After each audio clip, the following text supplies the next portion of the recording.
You can talk to him. It depends on, I don't know if he wants to. Hey. How's it going, Mike? I'm going to, I'm good, but my website is pretty shitty right now. I hope this doesn't cut out. All right, we got you. Here, let me get the volume Yeah, we going definitely need here. to crank the volume. Turn it up on the speaker. Yeah, I'm going to. All right. All right, let's do another test, Mike. You guys good? That sounds pretty good. Yeah. Let's move the mic closer to him. Can you see the video feed at all? We're not really going to do a video feed. We're doing this for our YouTube channel, but there's really no way to like make you show up on the screen, so we're just going to talk to you. Oh, I think, hold on. And since you just woke up from a nap. I think he's coming on. Oh, yep. Yeah. It's dark. I see Paige in the ultimate warrior. Let me turn off the Yeah, that's right. Dude, there's tons of gimmicks on this fucking wall. Dude, check this place out.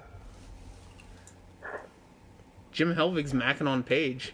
Oh my god, dude. Look at that. Dude, it's Speedball! Speedball Mike Bailey. What's going on, bro? Here, let's move this gimmick so we can get over. Yeah, man. All right. I said, we don't have to do video if you don't want, but I'm digging the hair. Yeah, you won't show up on our YouTube channel. There's just no way for us to make it work. We don't have that kind of tech in this room. Production values are like CZW level. We're a very, very indie promotion. Sick. That's right. Here, dude, let me place him All right, to where sweet. like all of us can see him. Yeah, there we go. Nice. I dig it. Can we? Yeah. We can't. Dude, that's not good. That's gonna fall right off the edge. There we go. There we go. That works, man. All right, we can see him. All right, we're gonna do a little intro here. We're just starting to record right now. We were waiting for you, so I'm gonna intro us, and we'll do some introductions, and then we'll start shooting with you. Sounds good. All right. Welcome to the Put 'Em Over podcast. This is Hurley. This is Lucha John. This is The cat. yeah, T-Cat rocking a Page blanket like a shawd around his shoulders. Yeah, it's warm. I'm kind of Yeah, I sad you dig don't it. have the Bedouin gimmick going on. Right. You look sexy. Right. You look sexy. So we are in the Put 'Em Over Gorilla. This is my garage, and we have a very special guest with us today. We're going to get started with that right away. We have from PWG fame, Speedball Mike Bailey. That is Hey, correct. what's up, you guys? I can't bring your level of energy right now. I just don't have the. I'd like to yell like you're doing. It's pretty good. It's good pod, but I just don't have that kind of energy right now. That's fine, man. You use a lot of energy in the ring, so we understand that. Save your strength. Yeah, Yeah. We are talking right now with Speedball Mike Bailey, formerly Kitsune, who has recently been signed to AAA. And this year, if you guys haven't watched it, you got to. He was a finalist in BOLA 2015, one of the best events of the year. So we're That was going to be awesome. talking to him a little bit. How you doing, man? How you feeling? I'm feeling good. I'm feeling all right. I'm right here in Mexico City, and it's a good time. You're in Mexico City? Yeah. Oh, we thought you were in Texas. So what's the hour difference right now? We're in California. Right now it's 11. Oh, okay. That's 11:05. It's a okay. little So further it's east. Central Time then. Yeah, it's a little bit. Yeah. So Cool. I Well, Lucha wanna- John's got some questions for you I here. do have some questions for you. I mean, first off, I do want to talk to you about kind of your history and some of the things you've been doing lately, but since it's just a couple days past, I wanted you to talk about the match you had, was it Monday, where you tagged with Drago and La Parka? Right. That's a crazy thing. Getting in there with La Parka, who's, like, I'm sure everyone knows, and is probably the AAA John Cena right now. Like, aside from all the Rey Mysterios and the Alberto Del Rios and all that, he's probably the guy who's the most over, who the people know the best over there, so it's crazy teaming with him. Yeah. And Drago, everyone loves Drago. How can you not love Drago? He's got an Comes out amazing with his gimmick. wings and his mask. So much fun. Yeah, La Parka's great. We actually did a Halloween Havoc WCW special a couple weeks ago, and I, as Lucha John, was dressed up as La Parka, so we're big fans of him here on the Put 'Em Over podcast. Dude, Drago looks like a character out of Mortal Kombat, like a villain from Mortal Kombat. It's He totally crazy. does. There's more and more of those cool kind of characters in AAA. Did you guys see Taurus in AAA? Yeah, I have seen him. He's really getting over right now, isn't he? He is awesome. He has one of the craziest outfits I've ever seen. Yeah? I haven't seen him myself. I mean, I don't get over on the lucha. That's definitely my area of expertise. Yeah. But Speedball, I wanted to kind of start off since you're definitely one of the biggest rising stars in the indie scene right now, and technically you're not even in the indie scene since you've now signed with the biggest promotion in Lucha Libre right now. But you've been wrestling for what, about 7-8 years right now? Yep, probably about 8 years. But I started off in Quebec, which is pretty isolated, so it's kind of hard to get out of, right? So I probably did a couple of 4 years just wrestling there in Canada and not getting any visibility. Right. Well, luckily you are from Canada, because that means you've got wrestling in your blood. I mean, Canada's export is wrestling. I mean, we've got the Steenster. Kevin Owens is getting over on WWE right now. The Steenster. I mean, all the guys who have come out of Stampede Wrestling, so yeah. Real quick, Lucha John refuses to call anyone by their WWE name. He calls everyone by their indie and shoot names. He refuses. That's good. No, it's even better. It's the Steenster. He didn't Yes! Not just Kevin Steen, right? Yeah. I'm trying to get that over, pass that around. He and I were shooting a little bit on Twitter recently, though, so... He blocked me. He blocked Lucha John. So, how did you start in the business? How'd you get going? See, hold on, Lucha John got the Gabe Sapolsky treatment. I didn't hear what he said. What did he say? We'll talk about it. So, yeah, like he asked, what made you decide that you wanted to break into pro wrestling? You there, Speedball? I think we're losing it. I'm sorry, that cut out. You're going to need... Yep, okay, cool. We've got you. So I'm really interested in how you decided to get into pro wrestling, especially if you can elaborate on what your transition was like going from the dojang to the squared circle. Like, what was that like for you, man? This guy. Did you start in Taekwondo first? Yeah, I did. I started Taekwondo a long time before I was wrestling, but it's one of those things where when I was 7 and I saw Kane trying to set the Brood on fire on TV, I was like, wow, this is awesome. This is what I want to do with my life. And like as a 7-year-old child, there was really no doubt this is what I wanted to do. So always in the back of my mind, like when I started Taekwondo when I was 12 and still way too young to start training for wrestling, I knew that was what I wanted to do, so I just kept going from there. So you're a lifer. You've been watching wrestling pretty much as long as you've been out of diapers. Well, I did not get any of that. He was saying that you've been watching wrestling as long as you can remember, basically. Pretty much, yeah. I mean, coming from Canada, you must have been a WCW mark, right? With all those Canadians coming out of there. And no, I was not. For some reason, Really? I hated the WCW. Really? That's crazy. Yeah, up until like when I was a bit older and rewatching it and finding out how good it was. I don't know. That's great. I was born in 1990, right? So when I started watching WCW, it was kind of on the decline already. Yeah, 1997 was the year, like, after Starrcade 97, it really went downhill, so you were probably smart to watch WWF instead. Yeah, exactly. I probably started watching WCW in, like, 98. I started watching WWE in, like, 97, 96. So, yeah, to me, it just looked like a WWE knockoff. So I was mad at it, and I didn't care for it. Then I went back and watched all the Lucha stuff they had and how good the fucking cruiserweight division was. See, and that's me personally. I grew up watching WCW, and I marked out really hard for guys like Eddie Guerrero, Rey Mysterio Jr., La Parka, guys from Japan like Liger. So, yeah, Right. it's some good stuff to watch. Right. So, when you finally decided to get into wrestling, was it a challenge picking it up, transitioning from doing traditional martial arts to going into the style of professional wrestling? Not really, because martial arts just like teaches you to use your body, basically.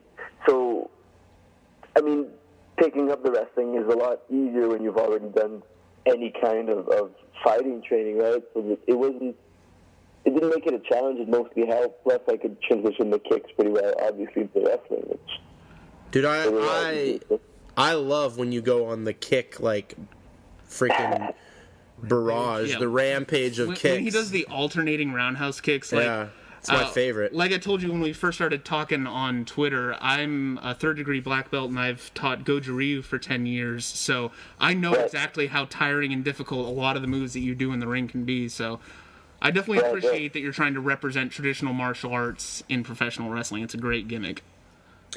Right, thank you. Well, that's the thing. It's not really a gimmick. It's like I've been doing Taekwondo for like 13 years now, and I still train. Well, not right now that I'm in Mexico. Back home, I used to still train 4 to 5 times a week, and I've done competitions up until like 2 years ago and all that. So it's sort of ingrained in the way I move and in what I do. So even if I wanted to take it out of my wrestling, I couldn't because it's just there. It's a straight shoot. Who I am and what I do. It's part of your blood. I mean, when you're at the dojang or the dojo hours a week and you're training and really coming up in that, you can't get out of that. The dojang. Yeah. Dojang, that's right. So how did you appreciate it? How did you get involved with PWG, which is obviously where you got the most over from? Yeah, because you first started a relationship with them, what, in 2014? Yes. No, actually, I started with them in March 2015. Was it this year? Okay. I thought maybe you had an appearance last year. I know, Kevin Steen, obviously being from Quebec, knew me and had put in a good word for me. And then this also helped after our series of 6 or 7 matches, I can't remember, all across the U.S. and Canada, so that helped a lot. Well, I know you had a really good match with Chris Hero, and then later on you had a great match at Three Mendes. So, and then I'd love to hear, what was it like wrestling Bola? Because Bola's become a pretty big event in the eyes of the hardcore smart crowd. A lot of people look forward to that as kind of the indie WrestleMania, because all the best guys from around North America show up and put on 3 nights of crazy wrestling. Yeah, indie WrestleMania is probably the good way to put it, and it's literally the best. I think it's probably one of the best wrestling events in the U.S. Like, definitely pure, like, wrestling-wise, you know what I mean? Like, work-wise, not just, like, storylines and production and all that. No, we agree. Keep it a bit low-key, but it's awesome. It's the biggest, it's the most intense crowd you can ever perform in front of. Yeah, they're ridiculously passionate. What's it like working with the wrestlers and the environment there? Because one thing that PWG does that's so unique is they're very aware of their audience and they pander to the smart crowd. And so it's very self-aware and it's very comedic at times, even like that slow motion bit at the end of Bola 15 this year. Well, what was it like working with the guys who were there and being in that kind of environment? Was it different from places like CZW? I would say it's not that different from CZW because it's the same kind of smart crowd. They're just in CZW usually not as happy. The main difference is you can really go and tell intricate and smart stories and know that they'll understand, know that they'll remember what happened at the last show, know that they know yours and the person you're wrestling's moveset, so you can kind of be more complicated and intricate and tell better stories and just have better matches knowing that it won't be lost in the crowd and they'll understand everything you're doing. So as a performer, that's the best you can hope for. Yeah, I don't think I've ever seen a disinterested person in the crowd at a PWG show. Everyone is there to watch wrestling, not just for hanging out and drinking beer. Which I know. Did you see Sofia Vergara? She looks pretty disinterested. Dude, she's the best. She looked pretty hot, though. You have to admit that. Yeah, very hot, but completely disinterested. Yeah. Well, her husband is like a huge mark, right? Are they married? Yeah. Joe Mango? I think so. Joe Manganiello is a huge nerd, so I would not be surprised if he's a huge wrestling fan, because those two fan bases intersect pretty often, especially The other promotion I wanted to ask you about, kind of what it was like, because they're so unique in their atmosphere, is you've wrestled with Chikara a couple times, haven't you? Just once. Just once? Yeah, I was supposed to. I wrestled Mathieu Saint Jacques when they had that one show in Ottawa, and I was supposed to go and I think it was a qualifying match for a Young Lions Cup, but I broke my nose and couldn't do it. Shit. That sucks. When I know you wanted to ask something about what is the American Legion's Hall. That's very Yeah, near to your heart. we always kind of mark out with where PWG events are held. Like it for me, like it looks like it's ridiculously hot in that building for one thing. Like It is. yeah, everyone's sweating bullets. And then we always mark out for the fact that they have like full pitchers of beer in the crowd. Yep. Yeah, how many times have you had a pitcher of beer poured on you? I don't think it's ever happened. I don't think I've ever had beer for me. I've definitely been hit with one of the pitchers. I know Roderick Strong smashed one over my head. I'm so glad I asked that question because at first I didn't think that question was going to get over, and then Fucking Roddy. and then what kind of beer do they have on tap there at PWG, man? Ooh, I don't know. You don't drink much beer?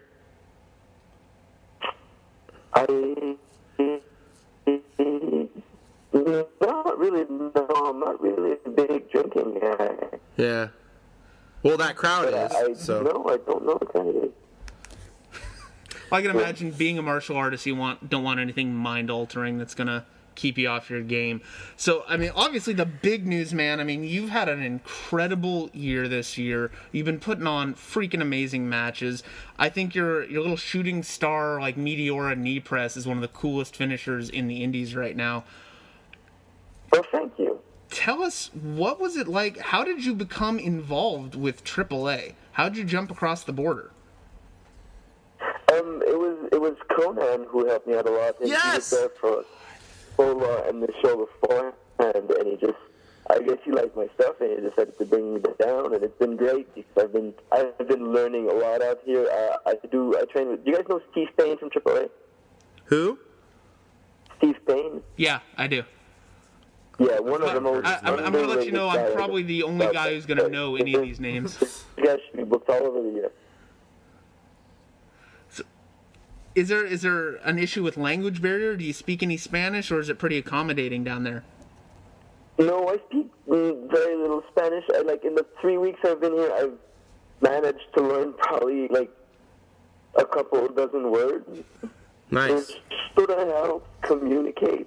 That sounds like there's a lot- the 3 years French, of Spanish I obviously, took. that's my first language, being French-Canadian. But there's a lot of similarities between Spanish and French, and that helps me a lot. But otherwise, communication is a mess. My Spanish is not good. I'm hoping to learn some, but it's Now, still not good enough to have discussions. how are you being packaged down there? Are you still wearing your uniform to the ring? Are you still standard Speedball?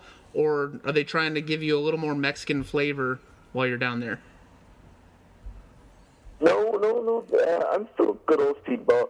Nice. I've been wanting to actually give myself some Mexican flavor and probably invest in an entrance mask, some new gear, stuff like that. That sounds like fun, but Well, I can tell you right now, as Lucha John, I can tell you masks are great. They're the best thing you can buy.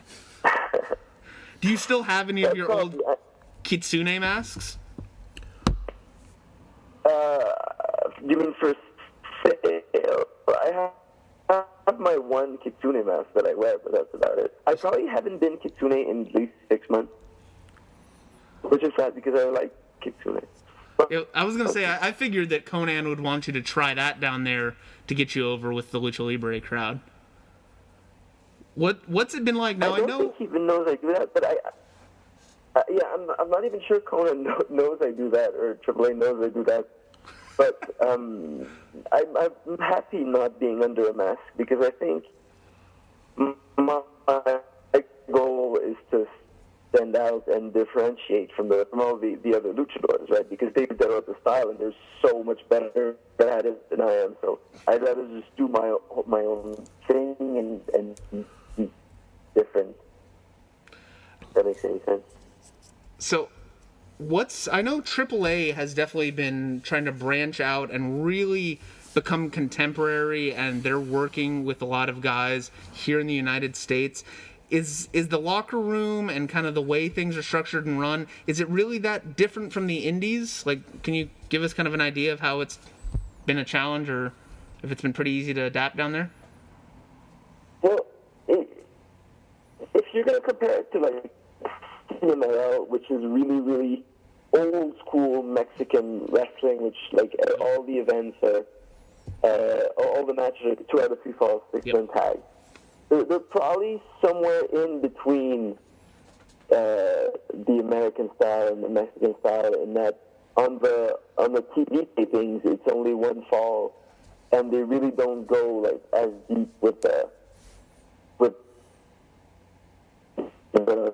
like they're only being luchadors, and they're only that one lucha style on the show. They really branch out, and it's still the Mexican style where it's like the 6-man tag, and it's like that style of wrestling with a lot less rules and a lot more dives, but they also do a great job of integrating all American guys that bring in different styles and bring different things.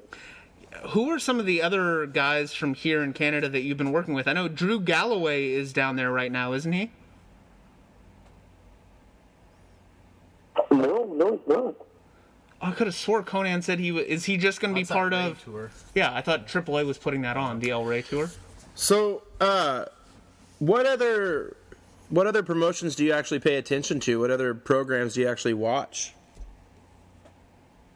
Oh, I try to watch a lot of it.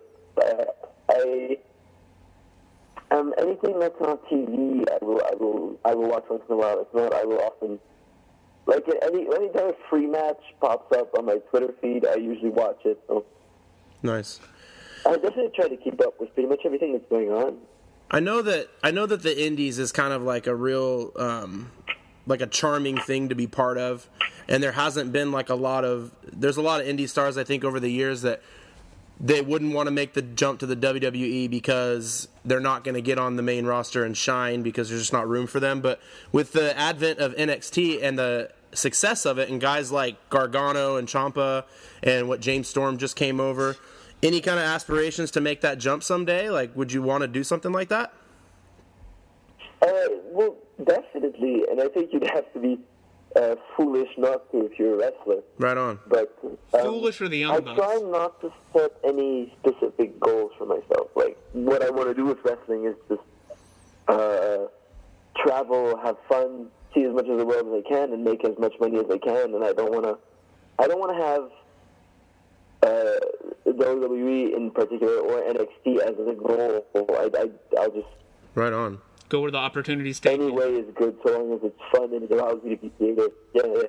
So, if you can elaborate, I don't know if you're allowed to talk about this kind of thing, but with your contract with AAA, is it exclusive, or could we potentially see you pop up in more PWG events or other promotions around the country?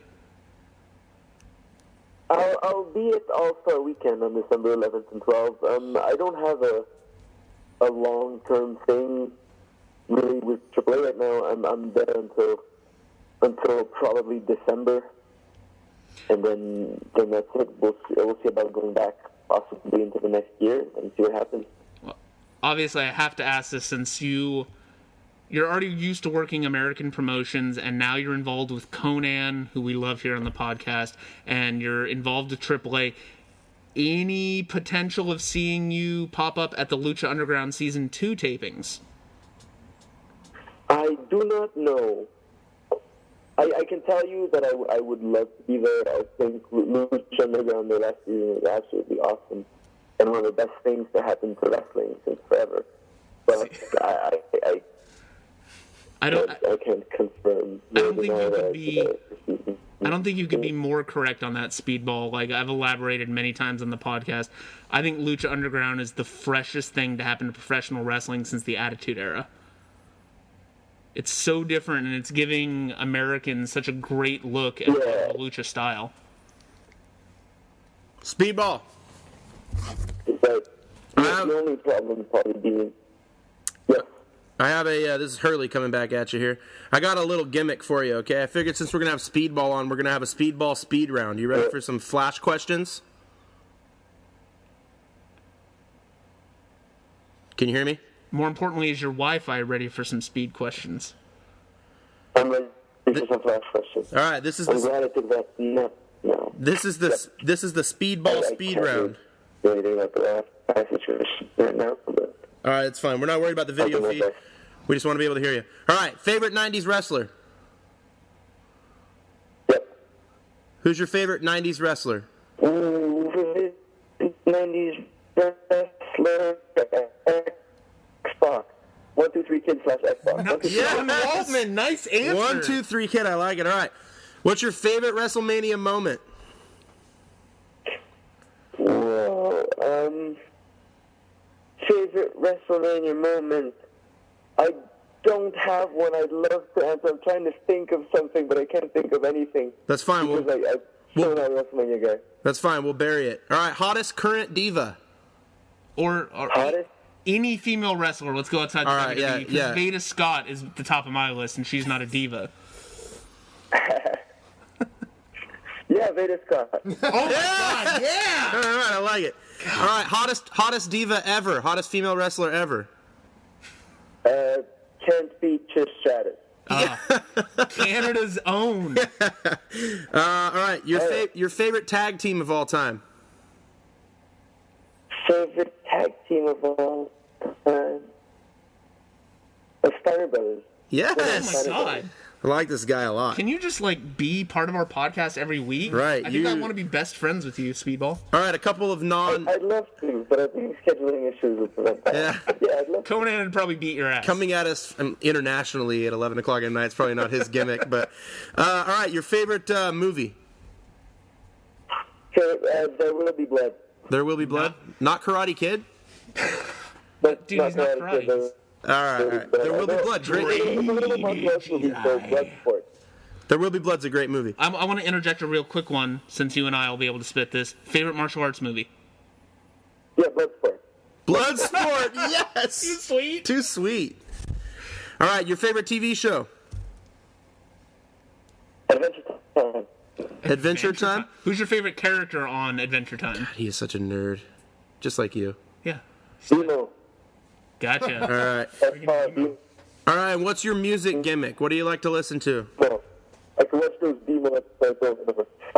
Mostly alternative rock and rap. Like, what I'm listening to right now, the 3 bands, is probably Modest Mouse, Cold War Kids, and Sage Francis is what I'm listening to. Good. So Pete would mark out. That's that your list. that's your Spotify playlist, huh? Pretty much. All right, man. Well, that's the end of my Speedball speed round. And I That was guess, fun. I'm glad we did that. and I'm glad that we can kind of get to know you because, like I said, I think you're going to be one of the biggest indie stars and hopefully one of the biggest stars in wrestling here in the next few years. You're on a meteoric rise, and we definitely love you here at the Put 'Em Over podcast. Well, thank you. I appreciate that so much. What's the potential, since I know he's got some kickboxing and mixed martial arts in his background, that we could see you fight Pentagon Jr. soon? No. Honestly, it's probably going to happen at a Triple H show between now and December. I don't know when, but it's definitely going to happen. Oh, I like it. God, I wish I lived in Mexico. So we'll wrap up and leave you with one question that I, as Lucha John, because I'm so passionate about Lucha Libre and luchadors, I ask everyone. Historically, it's been really hard for luchadors to get a lot of presence and get a push, so I'm going to ask you straight, why is it so hard for luchadors to get over in the States? Because the Mexican style of wrestling and what we teach is its own thing. It's very different. Just the movements and the basics, and it's very based around the 6-man tag format, and it's hard for some people to adapt to those singles matches and that. And it's in Mexico, people work together a lot more than the States. So they're liking that base and high-fly relationship is a lot more important, which is obviously why I think Kara didn't get over as much in the WWE, because or at least that's what I think, is because he didn't get to work with the kind of faces that he did in Mexico that used to help him do his moves and make him look very, very good. So you need that kind of guy, which there aren't a lot of in Canada or in the US, at least not in the same style. So That's why I'm glad we're going to see a rise of quicker, more light heavyweight guys like Finn Balor, Tyler Breeze. So I think we might be in a pretty good changing landscape. Cruiserweight. So, however, though, the ones who can adapt and bring in all those cool Mexican spots, but adapt to the American style, those always do really good. do you think Alberto Del Rio, or I guess as he's known down there, Alberto El Patron, is he going to drop the AAA mega title to you now that he's going to WWE? I think so. Yeah, I think that's what he's going to do. He's going to give it to me. All right, I like it. All right, man. Well, hey, Any strap that Speedball has is a strap we're okay with. So it's elevated. yeah. So, hey, man, if you want to, I want to give you a second. If you want to shoot on anybody, if you want to plug yourself on social media, you've got a moment. Oh, I'm not going to shoot on anybody. That would be really rude. But my Twitter is my main thing. I respond to pretty much everything on Twitter, and I like to because it's very open. So just talk to me on Twitter, even if you have nothing to say. It's fine. If you just feel lonely at night and want me to come to share, I can do that. And that's that and my pro wrestling tee store. Yeah. So I need people to get on that. The more people buy that, the more. Speedball, I'm going to jump on right now and order a shirt from you, buddy. I'm ordering the monkey kick one, so you need to get the green tea one. I'll get whatever I got to get. Tight. Well, Speedball, man, it's been awesome having you on the podcasts, and we wish you all the best of luck in your career, man. Thank you guys so much. Hey, if this podcast blows up the way we want it to, you have the distinction of being our first pro wrestler as a guest. So, congratulations. That'd be awesome. I'd love to come back whenever you guys want me to. All right. Oh, that'd be great, man. Thanks for stopping by. Have a good night, man. Speedball. My pleasure. Thank you guys.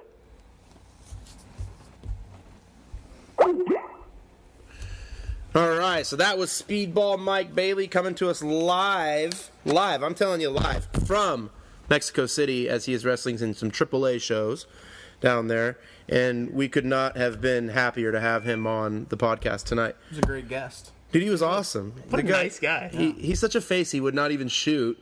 Said, I don't want to be rude. I wanted him to shoot in French on the Steenster.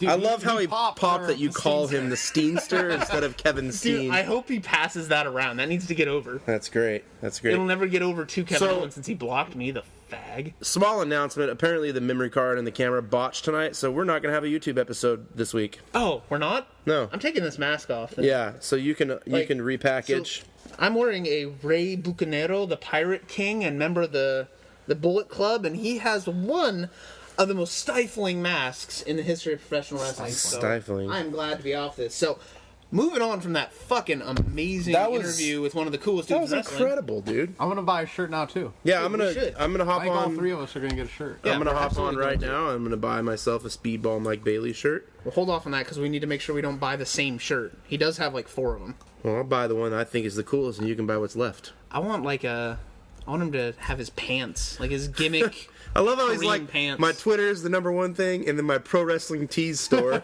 If you didn't bring that up, I was going to. I So- appreciated that. And for those of you still listening, you better still be listening and eating taquitos. His Twitter handle is @SpeedballBailey, so hit him up there. He could definitely use the support. He's freaking great. Yeah, he is awesome. I mean, we invited him to be on the show on a random Tuesday afternoon or Monday afternoon, and he was down instantly. So I thought that was pretty cool. Just further proof that wrestlers are people too. Not everyone lets the fame go to their head. Right. Unlike Baron Corbin. Fuck you, buddy. Yeah, we had kind of a little bit of fun with Baron Corbin on Twitter and some of his stupid fans that think that he's I awesome. can't believe he actually has dedicated marks. You That wear notice- his merch and defend him on Twitter. You notice something? Like everyone that I've fought with this week is on Twitter, which is like 4 or 5 different people that I got in battles with. Baron Corbin marks. Every time. And I don't even do it on purpose. I don't pick them out because they like Baron Corbin. It ends up coming up in conversation. I end up shooting on them saying, well, I can see by your cover photo that you like Baron Corbin, so your taste sucks. Lone Wolf. Yeah. You and I both shot on him. Yeah. And I the only feud I had was against the Steenster, and that was over the fact that I used the term mark. I love that he's trying to bury that he's from Smarky Promotions. He's that WWE now, dude. God, fucking I told you that was going to happen. hate WWE. Told But you- I love you, Steenster. Still love you.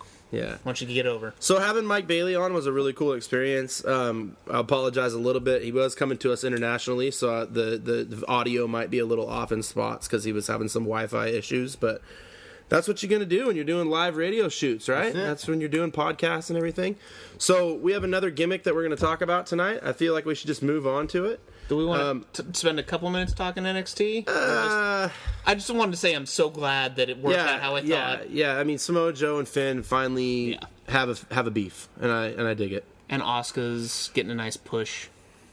I'll say something about NXT that I said when we were watching it tonight is that I have a serious issue. Like, the one thing that I hate about that promotion more than anything... Actually, there's nothing else I don't like about it other than the fact they've been burying good talent. I hate the fact that when they're pushing someone, they don't even tease you to the fact that that person could lose a match. It's jobber squashes every time. Like tonight, Asuka leads off the show. Or did she lead off the show? She led off the show. And we see Cameron for the first time since she left the main roster. I haven't seen Cameron in forever. Okay? Cameron was over on Total Divas. Like, she had a big part on that show. Vinny, her boyfriend, freaking best part of the show. Yeah, he carried it. And so she goes back to NXT to develop her skill a little bit more. She comes out. It would be cool to think that maybe she could get a W. Maybe she's been practicing and getting better. But no, because she went up against Asuka, you knew for a fact that just wasn't going to happen. And like you said, they wouldn't even let Apollo Crews lose clean tonight. That's kind of similar to that. The only problem with NXT is like the predictability in that way. Like, 3/4 of the matches, there's no suspense. You know what's going to happen. And there's really no way around it, but the belts, the way people get brought up, like the biggest matches are always kind of predictable. Like, Bayley was going to beat Sasha because Sasha was done with NXT, that type of stuff. To that point, did you guys see what's been floating around on Twitter? No. Sasha Banks tweeted at Bayley, tried to get some heat, and asked for a third match. Yeah. So we could potentially see Bayley Sasha 3 at TakeOver. Is it England? Or I don't know if London? that's like a work, like if that's kayfabe, or if she is just frustrated the way she's being used on the main roster. Because as we saw this week, some superstars have the tendency to just go off on Twitter a la Curtis Axel. Oh my God, what was that? I thought that was great. I thought that was so funny. See, my problem is, for one, I thought it was a little unprofessional, but two, because you shouldn't be saying, hey man, stop burying me, I deserve a push. Your fans should be saying that. But it's not like WWE listens to them either. Well, I think that his quote was a response to a fan that said he sucked or something like that. Or like why... I think someone asked him, like, point blank, like... What's his favorite Genesis of the Moment album? Dude, the Genesis of the Moment. That was great. I can't remember, but I got involved in that pretty heavily through our Twitter, and I totally, pushed him as hard as I could and buried a bunch of people. Someone literally said, having a famous dad in the business doesn't get you anything. And I'm like, okay, so Charlotte's the Divas champion right now. Right. Like, also, Steph is in control. Your argument's invalid. Nepotism runs wild in the WWE, so that's a... But you know what doesn't run wild? Hulkamania? Hulkamania doesn't run wild Don't bury anymore. Terry, hashtag it. That's right. Real quick, I thought Raw wasn't as good as last week, but Raw was really good again. They're making an effort to make Raw better, and that's what they do every year. Yeah, this this happens time. every year. Right around Survivor Series, they start going. Has it ever dipped that low before? Because we had 3 months of dog shit. I do know, and because I read a lot online, but those ratings that they were really freaking out about were the worst of all time, even considering football season. They were the record lowest since 1997. Yeah. That's bad. That's like when they were losing the Monday Night Wars, right? Yeah. Yeah. So, I mean... But Raw's been better. It's been really good. There were some good matches. The number one guy I want to talk about, because I've been saying they need to utilize certain guys better and push the kayfabe a little better. Bray fucking Wyatt. Now, T-Cat, I know you're a huge Wyndham Rotunda, Mark. One of the biggest, yeah. Break that down. Like, what happened and what were your thoughts on that? Well, I really was excited for bringing back the Undertaker Lightning, like the purple lightning. They're the best. So cool. That was awesome. Like nothing was better than that. And yeah, How does he do that? for a while his promos were getting a little like redundant. Like there was a stretch where he was kind of saying the same thing every week, but now he's kind of back into like top Bray mode. And yeah, I think there's nobody. Bray mode. Yeah, Bray mode. There you go. I didn't even think of that. Just make a Bray mode shirt. I'd wear it. But yeah, Bray mode activated? He's at the very top. Like I don't think anybody has, as much potential to be, like at the top of the card for the next decade as him. I think he's going to be huge at Survivor Series. And I'm still trying to figure out what that match is going to be. I think how we broke it down last week's going to how it's. I stick by that. Because I thought they would have added something to it this last Raw, but nothing changed. Like I thought they would have added a guy to it. Really elevated his power level. They showed him as he's not the new face of fear. He's the eater of worlds. He has a Lovecraftian handle. That's what needs to happen. They need to use the Undertaker to kind of make him into like the heir apparent, and he can like kind of take that role. The heir apparent. I like that. Yeah, I thought it was amazing. But you're right. He was rambling for a while. He'd come out and cut a good promo, and it was good. But he would just basically talk about Roman. It's when he's in those throwaway feuds. Yeah, and like when he's against Cena, when he's against the Undertaker, when it means something. Like because his promos leading up to Taker at Mania 31 were great. If it's just I am the eater of worlds, and you're just a lost sheep, man. Man. If it's a throwaway like Dean Ambrose or Roman Reigns feud, like he just kind of puts it on cruise control. This is what's crazy though, is I feel like they had such a long, violent feud, even though it didn't mean anything, and he lost the feud. It still put him, because Roman Reigns, he's getting pushed hard. He may not be organically over, but he's pushed so hard that having Bray next to him has elevated Bray back to the main event. I think Bray's going to be huge for the rest of the year. Absolutely. Yeah. So, and I think for the rest of the year leading up to WrestleMania 32, so... Now, this gimmick that we're doing with our WrestleMania cards, dude, you got the microphone pointing right at me tonight. Yeah, and you're, like, still away. Yeah, dude, you're not, like, in a bed. Like, be a little professional. I'm comfortable, though. So, the WrestleMania cards... There's nothing comfortable about being a professional wrestler. Didn't you watch Breaking Ground? No. I didn't. I was doing my Mania card. I mean, I watched a little bit. Okay, so are we including our Royal Rumble winners on this? You have to when you talk about the main event. You have to. All right, cool. Got it. So just making sure. I'm just making sure we're actually pointing that out. Like when you talk about your main event, like you're gonna say who like goes into Mania as the champ, and who won the Rumble. And in your matches, if you need to justify it with an angle, give us kind of why you made that match. Yeah. So we've been operating under the assumption that there would be 2 dark matches and 7 to 8 aired matches as part of the main card. I don't think we've actually introduced like what we're talking about officially. So we're doing fantasy Mania bookings. So this is WrestleMania 32. Our best guess, a combination of what we want to see and what's realistic. So we're not going to say, okay, the Young Bucks are going to run in and get the straps. Right. We're going to try and be... The Young Bucks are totally on How your do you card. know that I'm not going to say that? You probably are going to say it, but I respect that. We're going to talk about that, and then also our predictions and kind of how this card works. So, who's going to kick it off? I always like to kick off the list gimmicks. Is your list gimmick actually finished? Yeah, it's done. I finished it. You have them like in order. Right? In order, how Nice. I think, how I see it happening. the proper card. All right. So my dark match number 1 is a 4-way tag team number 1 contender match. So tight. yeah, so the exact same thing we saw, but number 1 contender. Exactly. They're pushing a lot of tag teams right now. They're trying to build that division. The only way to fit them on Raw or on Mania is to throw them all together, and it has to be a dark match, unfortunately, because you're going to have a tag team title match on the main card, and that is the Lucha Dragons versus the Dudleys versus the Usos. And the only way that since this is my total fantasy booking, is Enzo and Cass. And the reason I say that is because they're getting buried so hard on NXT, they've got to be coming up soon.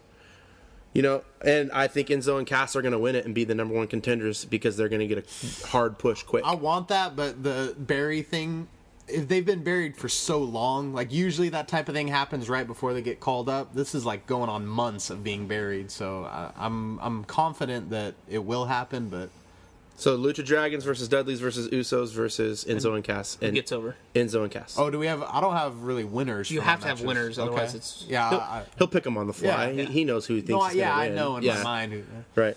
All right, so am I doing my whole list right now? Do we want to circle or just do the I whole think list? it's better. It's a card as a whole. Yeah, do the you whole gotta card. Do my whole card. All right. My dark match number 2 is obviously the Battle Royale, the Andre the Giant thing. You could pick, there's 30 people in it. There's going to be a bunch of stars. There's going to be a mix of NXT. There's going to be guys that like won a chance to be in it from NXT. It's going to be a tough enough faggot in there.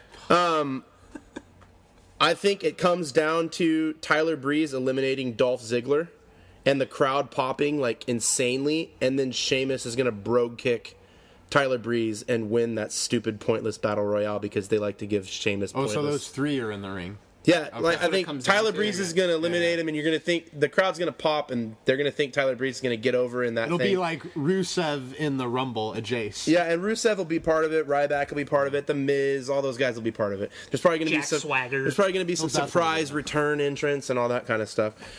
So yeah, I think Sheamus is going to win it because it's pointless, and I don't have room for Sheamus on my main card, and he's getting pushed right now. My main card starts with a 4-way IC title number 1 contenders match. And that features Cesaro versus Dean Ambrose versus Neville versus Daniel Bryan. Okay. And I think they're going to tease extremely hard that Daniel Bryan's going to win and Cesaro's going to get the win I like it. and be the number 1 contender for the IC title. My tag team championship match follows that, and it's the New Day versus the Wyatt family. And the reason I say that is even though Bray Wyatt is killing it right now on the mic, and you think he's what incarnation of the Wyatt family? like Harper and Rowan. Okay, so not Wyatt. Strowman. Strowman gets buried. Oh, Strowman. Well, He's kind of above Harper now. Well, I just think that Or Rowan, like the I mean. New Day is a trio, and they had the okay. tag team titles, and then they lost it to Prime Time, and then they gave it back to them. So I think they're kind of pushing that group thing right now. And so That's actually a really interesting probably point. Strowman and I think Harper. he'd 'Cause be over. I don't know if Rowan. you guys read about this rumor, but one of the about any things that WWE is trying to do in their whole push to start pandering towards the Hispanic demographic, they're thinking about doing a trios division because it's so over with lucha Like fans. Mike Bailey was just Yeah. talking about that, Yeah, right? That's huge. It's a huge part of like lucha a trio culture. tag belt. Yeah, that's one of the rumors. Now I don't know. Okay, how- so I think the Wyatt family gets strapped with the titles, and the reason I say that is because, like I was saying before you asked me, the incarnation of the Wyatt family, Bray Wyatt he's going to get a push, but he is better with having like followers and believers. Yeah, and so it makes sense to strap him with the tag team, and he could totally feud and mess with the New Day so hard for like a while before he gets strapped, because they did all that, they made all that effort to bring the Wyatt family back together. They're going to keep them together for a while. Bray Wyatt promos, like dueling with like New Day promos, would like no doubt be entertaining. Yeah, for like the next 6 months they Like could do having that. them like interact. Right. My next match is the Divas title, and it is Charlotte. It's a fatal 4-way, and it's Charlotte versus Paige and Nikki versus Sasha, and Sasha gets the belt. Because I think if Charlotte is going to have the belt for a while, she'll have it at least through Mania, and I feel like that's why Sasha's getting buried, is they're pushing her for Mania. They're going to push her at Mania. That's what I think. My next match was the match that I added to my card when I went from 7 to 8 on my main card. And this was because I wanted to fit these guys in. And I spent 2 days trying to figure this out. And I just figured it out when we were sitting in here. And it is Triple H and Samoa Joe versus The Rock and Finn Balor. what's the thinking there? The thinking is, you have these 2 young stars coming up from NXT, right? Well, Samoa Joe, it's kind of weird because he's not really a young star, but you know what I mean. Like, they're coming up from NXT, and the thinking would be that they're feuding right now in NXT, so they could make that last a little while, and then when they both come up, Triple H, if Joe stays the heel that he turned tonight, Triple H could back him and push him and try to bury Finn Balor, and then Finn could ask for help from somebody, and The Rock could show up and help him. And because The Rock and Triple H are going to butt heads at 32, and I feel like that's the way to make it do it, because we can get that match, The Rock versus Triple H, and then they can put those guys over. And I think that it's going to have a lot of spots and a lot of like insane. And I feel like that's the way it could go. And I think obviously the faces are going to win that match. H isn't going to put himself over after he put himself over Steve. Yeah, that's not happening. So he's going to have to drop it. And they could do some stupid stipulation like Samoa Joe has to go back to NXT if he loses or something like that. I don't care. But I just think that that's the thinking right now. Now, are you about halfway through your card right now? I have 4 matches left. Perfect, because I'm going to ask you a question. I don't know if you remember to include this, but it's something we agreed on. Because this is about when in Mania they would come out and announce the class of 2016. Who is your choice for a Hall of Fame inductee this year? Oh, I've been thinking about that. I didn't know we were actually including that whole thing. I'm sorry. Just one person. One person? Yep. Well, I have a few. No, just your one? Your one pick. Oh. Like the one that deserves it. Owen Hart. Owen Hart? Yeah, his DVD's coming out in December. Shit, man, and have Brett accept it, that would be amazing. Owen Hart. That's a really good choice. I don't know why he's not in the only reason he's not in already is because they have that family has heat and with. it's just now starting to scab over. That's been like the number one reason. Like But- his wife like doesn't like the WWE. They like don't talk. I was thinking of the whole class the other day, and I felt like Tatanka just signed a Legends contract. Yeah, That's got to be he'll something. probably. And He's tight, but is he a Hall of Famer? Superstar Billy Graham just signed a Legends contract yesterday. He's a Hall of Yeah, Famer. he's already in there. Oh, okay, I didn't know that. So Owen Hart. So all right, Okay. continue with your card.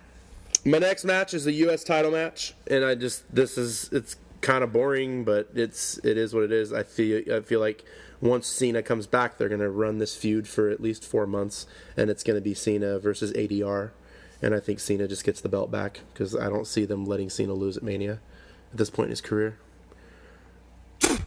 I spit in the face of people who think Cena can get over. My next one is this was one of the other than fitting Finn Balor and Triple H on my card. This was the hardest thing. This is the one I want to see, and it's Sting versus Taker, and it's because we're going to be there, and everyone wants that match, and I think Sting wins because I just can't see him losing his first 3 or maybe his only 3 matches in the WWE. So I think Sting wins. But if Sting can't go, if he really is hurt the way they say he's hurt and he might not be able to go, I feel like they'll just work out. They'll probably do one last Taker versus Kane feud. Like Taker and Kane will come out of this whole Bray Wyatt situation fighting each other. My next match, IC title. That look, dude. KO versus Sami Zayn. Yeah, I think we already knew this. And I'm setting this up a very specific way. KO is going to be cleaning house in the Royal Rumble, and everyone is going to think KO is going to win. Yeah. And Sami Zayn is going to come out, and he might not do anything but go straight to work on KO and just to eliminate everyone else. It becomes a bloodbath. They go right for each other's throats. He will just work on eliminating KO, and he will get the biggest, most insane pop when that music hits. Oh my god, dude. Yeah, and I think how it needs to work. The nice thing about the Royal Rumble, they can't fuck it up with a stupid introduction. They have to let the music hit. I'm thinking what it needs to be is he needs to be so dominant. KO's the only one there, and he's doing his douchey thing of leaning up against the ropes, just waiting like, that's why I'm the champ. Right. Like, and then Sami Zayn comes in at like number 20 or something. Right, exactly. And then they cut to like KO's face just like hella scared. Like, not expecting it. So, in sticking with my theme, this is my main event, and sticking with my theme that I think... Who wins that match? Who gets strapped? Oh, Zayn. Zayn gets Sami it? Zayn, yeah. Insane. Everyone's going to go... I might wear my Zayn shirt. I might repackage for that match. I think I'm going to have money in the bank. No, you should have different shirts for every match. I'm going to have money in the bank. I have different masks. I'm going to have this, and I'm just going to repackage every match into a new shirt. Even though Take it's a the photo. most, it's the most uncomfortable mask I own, I'm going to wear my El Generico mask. Why don't you buy like a new version from a different seller? Dude, there's only 2 people that sell it, and the other one's Bootsy. Bootsy. So what's your main event? All right, so I think Roman Reigns is going to get the belt at Survivor Series, and I think he's going to have it going into Mania, and I think they're going to do some sort of like screwy finish at Royal Rumble where Brock and Seth tie to win the Royal Rumble, like they both hit the ground at the same time, like Lex Luger and Bret Hart did in 93 or 4 or whatever it was. And I think it's going to be a triple threat because last year's Mania ended on such a high spot with Seth cashing in on those two guys. Yeah. Triple threat, who's the third? Roman Reigns. It's Brock, it's the Seth, same and Roman match Reigns. again. Okay. So I think Brock and Seth are going to have some sort of controversial dual Royal Rumble winner thing. And they're going to get in the... or they'll set it up some other way where they'll turn it into a triple threat. But I think Roman Reigns gets his Mania moment that he didn't get last year and he wins. And I think that's what's going to happen. Tight. And The Rock comes out and congratulates him. Because he's already there because he already had a match. That's my Mania card.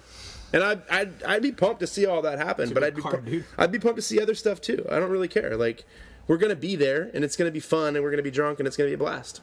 I think yours is a lot more realistic than mine is. I did it that way. When you guys... Mine's fairly realistic, but there is... Well, mine doesn't have Santo coming back from the dead. So... Mine is based on how I would do it if I was given creative control of the company right now and the angles that I would set up realistically so there wouldn't be so much pushback. Dig it. So, right off the bat, the host of the entire event is... Pentagon Jr. No, dude. It's the showstopper. It's Mr. WrestleMania. It's Shawn Michaels, the Heartbreak Kid. And TX. That guy is so lovable and funny. He would work the mic and be the best host possible. Do you think he would co-host with Stone Cold? It's a Texas rattlesnake. Potentially, yeah. Yeah. That could be fun. Or But maybe... Maybe I've got something else for him. Okay. So, It's not a match, because that's not happening. I'm actually going to have to switch this up on the fly because I realized if we're going to add in another match, I'm going to do something. The dark match that opens it up is going to be a fatal 4-way elimination match for the number 1 contendership for the U.S. title. And it's going to be John Cena, Daniel Bryan. It's already wrong. They're not going to put Cena on the I dark am. match. He's lucky to even be left in my fucking company. Cena who? What was the second? Daniel Bryan. Daniel Bryan. That's if he comes back. Okay. Yeah. I don't even know if he'll come back. He might go to Mexico. Cesaro. He's not going to Mexico. It's like obsessed with that idea. Yeah, He's it'd be tight. touring in India right now doing media Cesaro for the WWE. and then Dean Ambrose. Now, the reason this makes no sense is because I already filled my card, and those were the guys that were like, these guys are so over, they need a spot. What the hell am I going to do? Oh, those are like the leftovers. Yeah, I couldn't figure it out, so I'm going to add them in an elimination match. All right. It's going to come down to Cena Cesaro and wins. Cena. No, Cesaro wins. Clean. Fuck Cena. I'm going to make sure to bury him in front of 100,000 people on the grandest stage of them all. Yeah, good luck with that, Lucha John. Next dark match is obviously the Andre the Giant Battle Royale. Yeah. I thought of a few different people that I wanted to take it, and I thought maybe Samoa Joe if he's up at that point, but I feel like you need a mastodon, someone who's big and a brute. Cesaro's already gotten it. Big Show's already gotten it. The guy, I feel, has worked his ass off this year and is a great, violent, big guy. Michael Elgin? No, that'd be tight. And who... I couldn't fit him into an angle, but I feel like this is a nod he deserves, and it's Rusev. Yeah. Like, Rusev deserves it. something, man. He's in my Battle Royale. I didn't have room for him on my card. Yeah, I want him to win. Yeah. Like, I think he deserves that. He's really good, and, like, they shit on him with that terrible storyline with Dolph. Yeah. He deserves that. So, the first match, this was originally part of the dark match, I'm glad I get to open my WrestleMania 32 with it, is I'm going to, after... Probably, what's after Survivor Series? TLC? Mm-hmm. After TLC, on Raw, I'm going to start a return of a great gimmick from WCW, and that is the World Cup Tournament. I thought you were going to say World War III for a second. I'm going to return a showcase of country versus country in a large elimination match that's going to eventually come down to a World Cup ladder match featuring the likes of, representing both Canada and his residential home in Cairo for Africa, Tyler Breeze. Representing Japan is Kenta, better known as Hideo Itami. Representing... He's billed from Mexico, even though he's shoot from the States, is Kalisto. Representing the United States of America is Chad Gable. I knew you were going to... Solo match at Mania for Gable? Yeah. All right. That Obviously, guy- I like it. That guy is such it doesn't work as much where it's not a dark match, it's not as likely, but that guy's such an all-American. He's Olympian. People are already calling him the next Charlie Haas or Kurt Angle. Like, he's over. Gable. Versus Buddy Murphy representing Australia, breaking away just for this night from his tag team in NXT. Buddy Murphy? Yeah. Who's that? I don't even know who that is. Blake and Murphy, you fucking Oh. faggot. He's from Australia. Australia is This guy's trying... giving Murphy and Gable like a solo match at Mania. This isn't solo. well, like on their own, I mean. Yeah. You're doing a World Cup tournament? Yeah. These are guys representing their home country. Wait, where This is he from? He's from Australia. Okay. And Australia right now Why is couldn't you put really... Emma in it instead? Grow up. Come on. That'll never happen in WWE. China's not here. That was a joke, dude. So, Australia is really working on trying to develop their pro wrestling scene, and he's the only male competitor. There's like 6 females from Australia. I could have done an Australia Cup just for divas, but Buddy Murphy, and then the last one, this one is kind of speculative, but he's in talks. You're a fucking faggot if you don't think this is a tight match. Representing the United Kingdom, Zack Sabre Jr. All right, I like it. He's in talks right now. Yeah. Now, obviously, I could swap in Finn. I could swap in Neville. There's a lot of guys already on the card, but these are guys that deserve a spot, especially Sabre. Neville's the man that Lucha John forgot. Kalisto goes over. Fuck you guys. Oh, I knew it. Well, duh. Like looking at Mike Bailey tease. Yeah, All right, man. so next match, I put it lower on the card, not as a piss break match, because I want it to really get the crowd on their feet, and that's KO versus Zayn. My angle's the exact same as Hurley's, and Zayn wins. Because Yeah. I want KO to then go on to win Money in the Bank and elevate him to that level. Dig it. Next up is for the Divas Championship. It's Charlotte versus Sasha Banks in a submission match. Sasha's proven herself to be pretty competent at basic chain wrestling. I think she could really step it up, and the two of them could have a fun match. The angle here is, as things start to really get heated and it goes on, I'd want to book it for at least 15 minutes. Yeah. She just cannot get the boss the arrogance to tap. So while the ref isn't looking, dusty finish, like clubber with the belt. I want this to be the heel turn for Charlotte. Okay. Charlotte wins. The heel turn? Yep. This is the heel turn. She becomes the dirtiest player in the female game, and she keeps the Double title. turn. And then that'll make Sasha a face. I think she could work as a tweener. She's so beloved. She can still be arrogant, and she wants to be the female Eddie Guerrero. She can flip-flop as Sasha. much as she wants. How do you not have Sasha winning at Mania? It breaks my heart. This is why, man. Because I realized once you win the Divas title, you're done. There's nothing higher than that. There's no mid-card belt. Once you win, that's it. There's You nothing. don't want Yeah, her you to, want like a climb. Yeah. Yeah. You can't have her be in the, Make it mean the something. roster for less than a year and then hit the highest Like peak she Daniel can. Bryan style, like a climb to the Yeah. the penultimate moment. But yeah, once I would have her eventually get it, maybe at 33, and then have like a 2-year reign. Yeah. Next matchup is Alberto Del Rio versus Finn Balor for the United States Championship. And the angle here is, I think Finn's The going to Kurt get called angle? up. God, you love that drop. I think he's going to get called up by Survivor Series. I honestly think By Survivor Series? potentially, Jeez. if not by TLC, he's coming up before the end of the year. Yeah. He's too over. They're bringing up Joe and Uha, like it's happening. This is the angle I want. I believe Mex America is going to be a stable, and I believe Balor Club's going to be a stable. I want the same kind of stable run-ins to have chaos around the ring that we saw H versus Sting. I want to see the Balor Club versus Mex America. Who's in these stables? I'm not sure yet. The Lucha Dragons, Jesus Rodriguez when he comes back, if they bring up like Magno, Jack Swagger if he decides that he's on board with Zeb, and then for the Balor Club, it's Ciampa and Johnny Wrestling. Then maybe a couple other guys, but those are the main ones to give it that indie cred. Chad Gable. The next one, I'm actually going to call an audible and flip this because this other one's too big. The next one is actually Triple H versus Seth Rollins with special guest referee Stone Cold Steve Austin. You buried it and I laughed because I think it'd be tight. Because at some point, like we've talked a million times, the authority's going to turn on Seth. Seth's going to have a face turn and it's going to go down at Mania. And I think having Steve there to keep the authority and all of H's bullshit in check, I think he's going to hit him with a stunner. We're going to see a frog splash. There has to be a stunner, yeah. Yeah, and then Seth's going to get over. And he's not going to be strapped, but he's going to be a main event face in the company. That's a pretty good match, dude. Since I'm kind of halfway through, my Hall of Fame inductee is the king of the Cruiserweight division, Jushin Thunder Liger. They brought him over for a reason. Yeah. They put Fujinami in last year. They're gonna have international guys go in, and it's gonna be him. I feel you, dog. And also Sting, of course.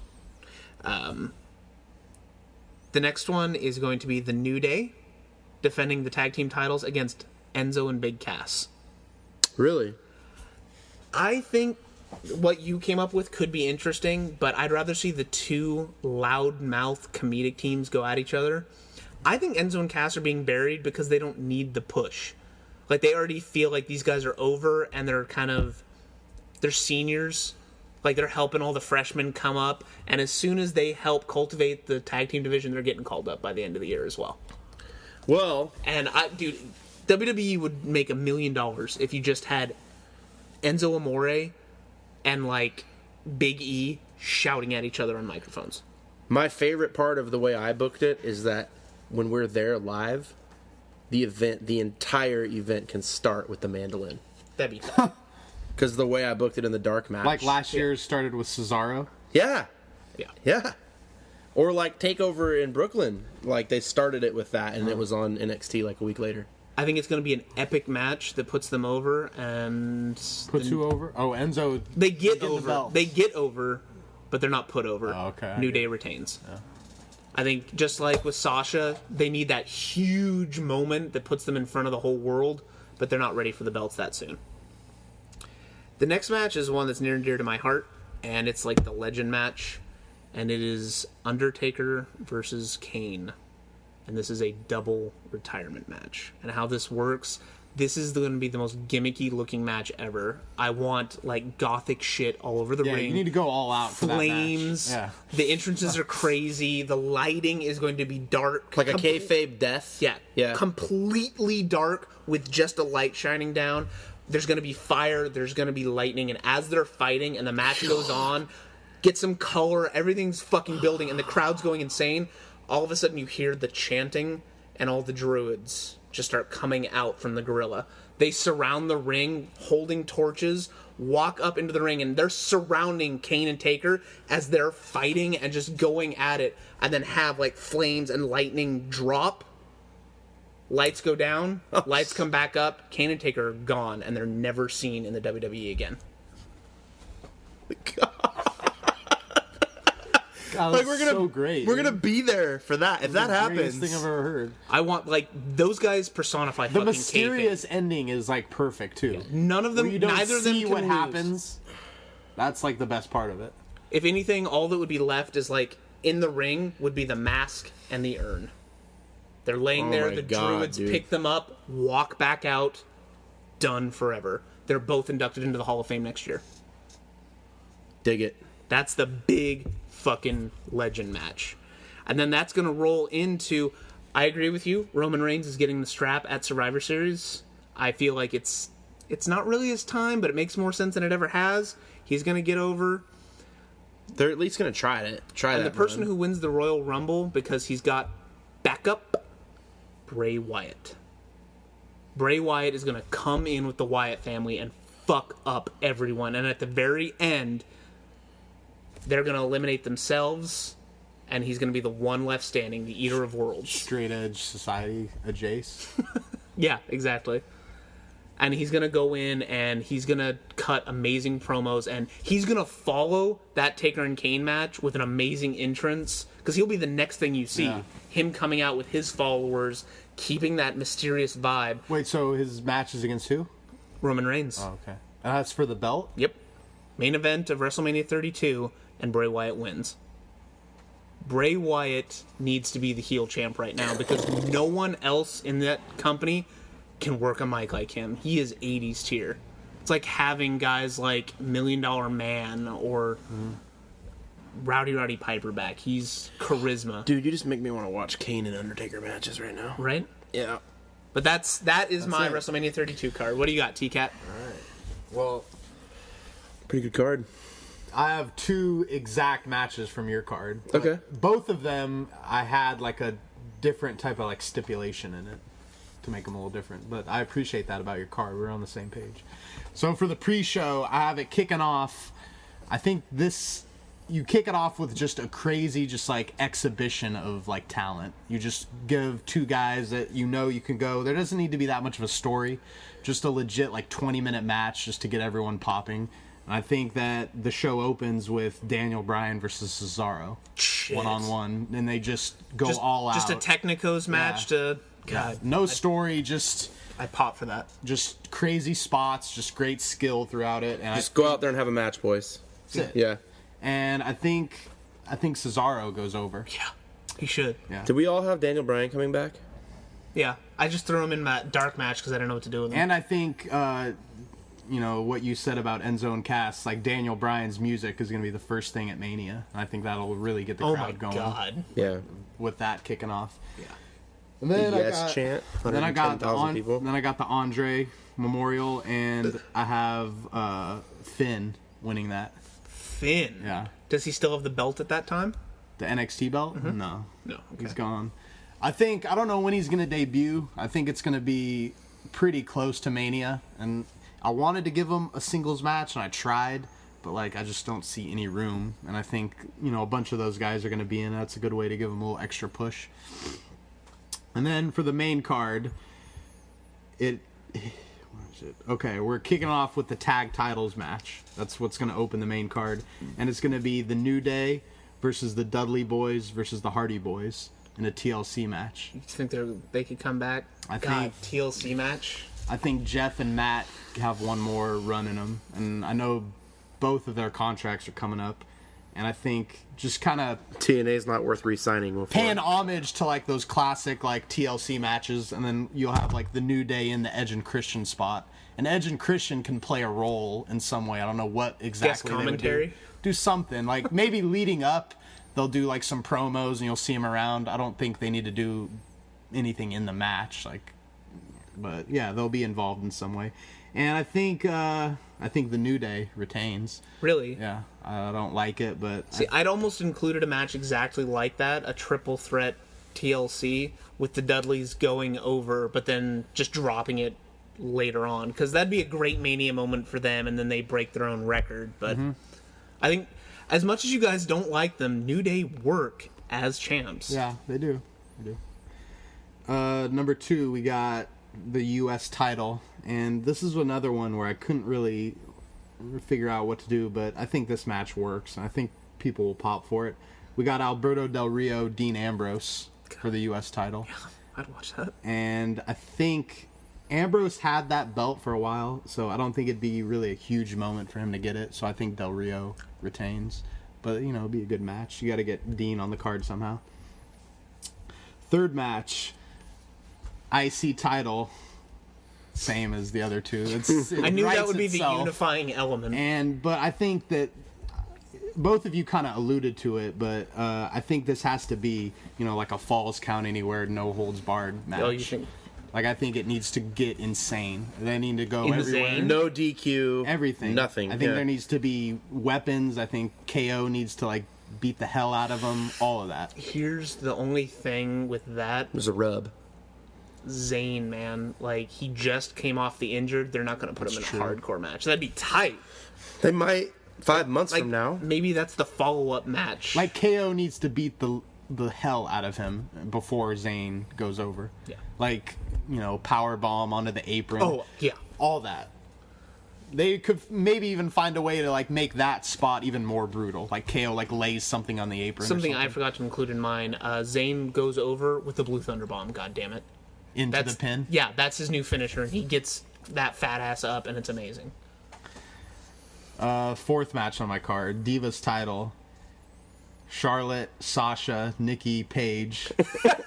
In a ladder match, though, for the Divas title. Because Wow. they've never really done a ladder match for the Divas, and I think that they can pull it off, and it's something new.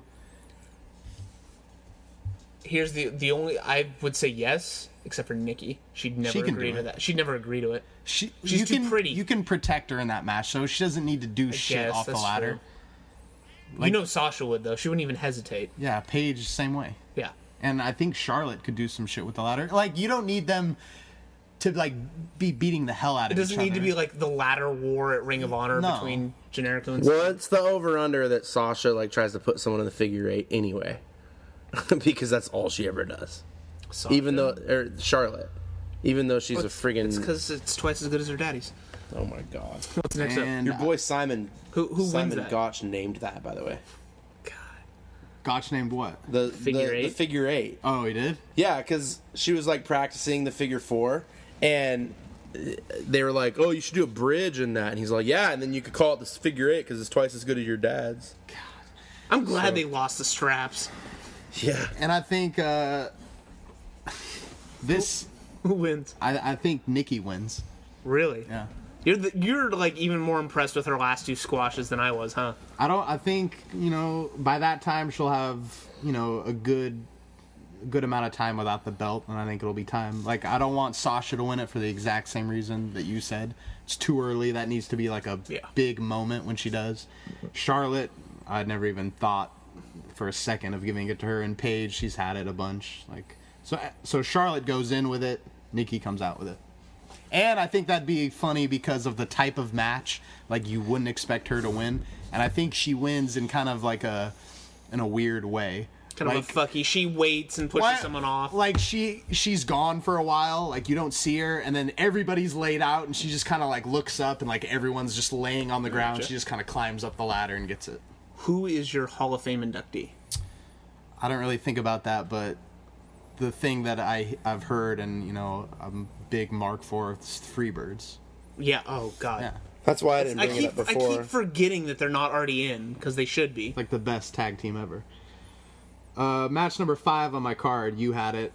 They've teased it a bunch. I don't think there's any way it doesn't happen. I think out of all these matches, this is the most obvious match for Mania, and it's Seth Rollins, Triple H. Yeah. I don't think there's any way that doesn't happen. I think it was episode 5. You laid it out so well. You articulated exactly the angle that needs to work. So. Yeah. And I think, what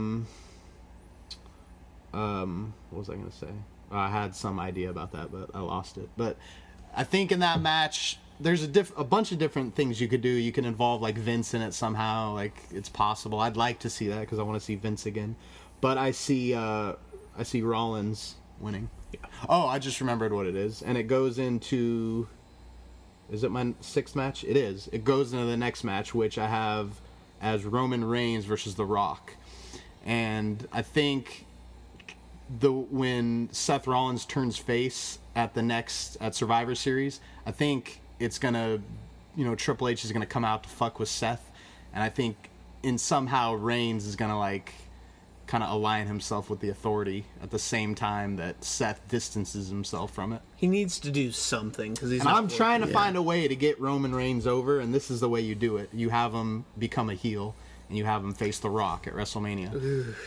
God, the heat is going to be almost too nuclear to have. That's why you do it, though. He needs that. And then when he comes out of it, people will like him again. I'm going to be scared if that happens and we're there because it's going to be deafening. Like, the earth is going to open up and demons are going to come out. But it'll ultimately be good for him because after it, people will like him more. The heel heat is immense. Yeah. That'll almost be like breaking the streak. But I have Seth Rollins beating Triple H, and then I have Roman beats The Rock. Roman Reigns beating The Rock, and I think Dwayne, would do a favor for his cuz or whatever. And this, The Rock has to realize that nobody likes Roman Reigns, and he has the power, like, by himself to make people like him. Like, this match could single-handedly, like, turn Roman Reigns into, like, somebody people like. I love Roman Reigns. Fuck you guys. Match number 7. There's really not many opponents left for The Undertaker. The one that each of you had, I thought about. Sting, thought about for a second. I thought about Kane. I really wanted to do Undertaker Kane, but I didn't want to waste like one of these spots on Kane. I just don't think he deserves to have a solo, like a singles match. I just think he's so tied. But to the way Taker. you said it, like, I want to see that happen. But I have this guy has been like a rumored opponent for Undertaker for a long time. It's like the only like big star that he hasn't faced at WrestleMania. I think it's going to be Undertaker, John Cena. What? I thought Cena, like, didn't he beat Cena back in like 06? Well, they've had matches. I'm saying WrestleMania. No, I mean, yeah, didn't he get fed to? He didn't get fed to Taker. Fed. And I don't think Cena's going to turn heel or anything. It's just going to be similar to the, Daniel Bryan, Cesaro, just kind of both faces going at each other. And I think, I don't know who would win that. Like, I want to say Undertaker would win it and kind of ride off into the sunset. But If you had Cena win it, Smarks would never watch the WWE. that's why again. I think the Undertaker. It's done. And I think Cena would be willing to put over Mark. Yeah, it's easy to call that one. Like, he wants to be on top a lot, but there's no way he wouldn't say yes to putting over Taker. Dude, Cena has jobbed at Mania before. Yeah. He jobbed to The Rock the first time. The first time. So what's your main event? My main event, I have Brock going in as the champ. I don't know when he gets it, but I think he walks into Mania with the belt. I have Bray Wyatt winning the Rumble, and I have Brock versus Bray as the main event. God. And I have Bray going over. Yes! Too sweet. You guys love Bray, dude. I think He deserves it. I love him too. I don't see him getting a singles. I just think it's championship. time to put him at the very top. Like, and He's got what it takes. Paul Heyman, Bray Wyatt dueling promos. Oh, that'd be great. Yeah, he's got it all, and I think that makes a good match and great way to end Mania with Bray on top. Sweet. With the belt. Boys, I know I'm looking forward to Mania season. So am I. Hopefully we can actually get seats, because we've gotten fucked on the pre-sale Yeah, twice. we we'll might be not fine. even be there. Dude. Well, we'll be fine. We'll get it. I'll get it taken care of. Well, that was actually kind of fun talking Mania. So any of you listening, if you've got your own Mania predictions or you think ours are bullshit, hit us up on YouTube or Facebook or Twitter. Or Hall of Bangs. Shoot on us. For Put 'em Over, I am Lucha John, and you can find me on Twitter at Lucha John. He's actually Luchador Jonathan, as the video game calls him, since he created himself. We got to put up some 2K16. My name is Hurley. My name is Tomcat. It's true. God, I love that you're just going to It's keep the doing absolute- variation, yeah. repackaging that nickname. T-Cat originated from Tomcat. That's kind of what I I feel. wish that you would bring back the just saying goodbye to Paige every night. Yeah, I kind of buried that. Hey, you haven't talked Like, about bye, Paige, hit me sexually up. provocative Too many stuff. Page gimmicks now. Like, Dude, just You right feel up like there with- you've got it, the cardboard cutout. It's like she's in your life. You don't need to call out the real one. I love how Speedball popped for that. Yeah, it's like I see Paige. I see Paige in the background. And before we part, I want to give another big shout out to Speedball Mike Bailey for coming on the show. You're awesome, Nice. man. That was awesome. All right, Smarks, have a great night. Let's go watch Ring of Honor. 1, 2, is this on? Yo, Jimmy, hit me with that Triple H. Yeah, you let the music keep playing, Mr. Don. Yo, tell me whose time it is now.